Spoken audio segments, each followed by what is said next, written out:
December 7th, 1941. The turmoil of World War II enters its 27th month. Japanese troops storm Shanghai. German armies stand at the gates of Moscow, leaving 6.5 million casualties in their wake. Nazi Germany has mainland Europe in its grip. Under siege, Britain hangs on by a thread.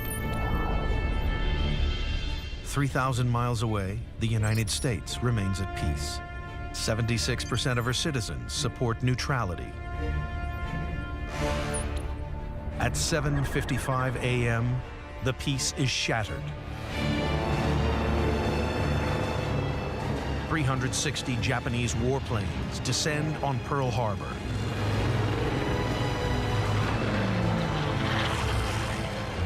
World War II has come to America.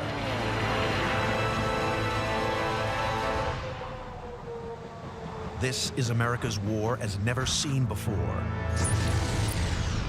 From the unique vantage point of space. Witness the key battles unfold and the military strategies behind them in stunning detail. Revealed are the political alliances, the global battle for resources, and the astounding awakening of American military and manufacturing might that will determine the outcome of the greatest conflict ever fought.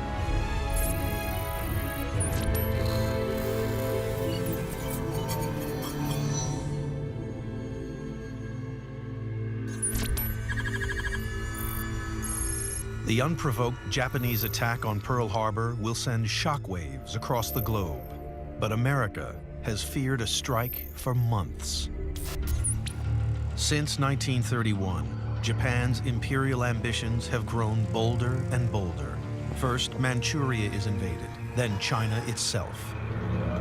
When France falls to Nazi Germany in 1940, Japan seizes control of French Indochina. The U.S. response is rapid. Japan's financial assets are frozen and an oil embargo is imposed.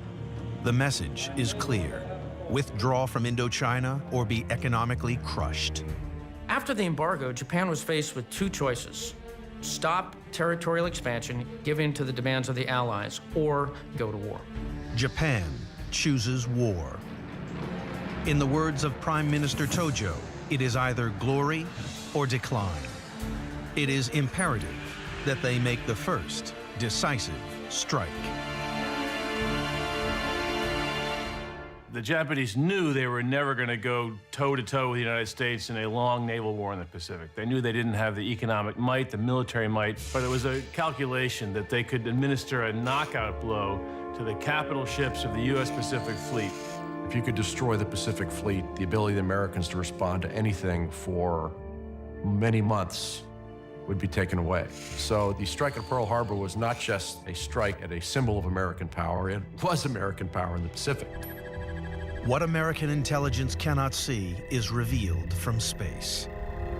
Admiral Yamamoto's fleet departs Japan on the longest assault in history. Avoiding shipping lanes and landmass, they arrive unseen 275 miles from their target.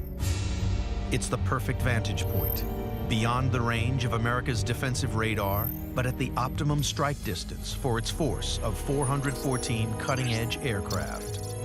The jewel in the crown, the Mitsubishi Zero.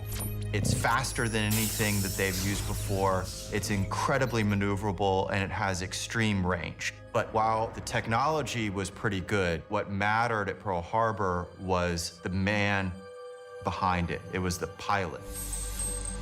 The Japanese pilots have already been at war for years, so they're well-trained crews. You add on top of that, they'd been planning that attack for a long period of time, so they've been running war games, simulating it, going through the action again and again, so that basically many of them talked about how they could have done it going in blind. At 7:55 a.m., the first wave of bombers swooped from the sky. On the deck of the USS Arizona is Don Stratton. We knew right away that they were Japanese planes. And We knew that they were bombing Ford Island and something was radically wrong.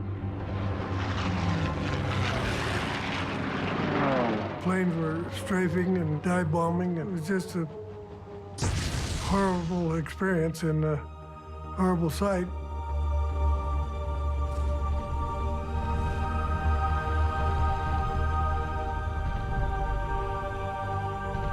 It was a high-altitude bomber, dropped like a 2,000-pound bomb.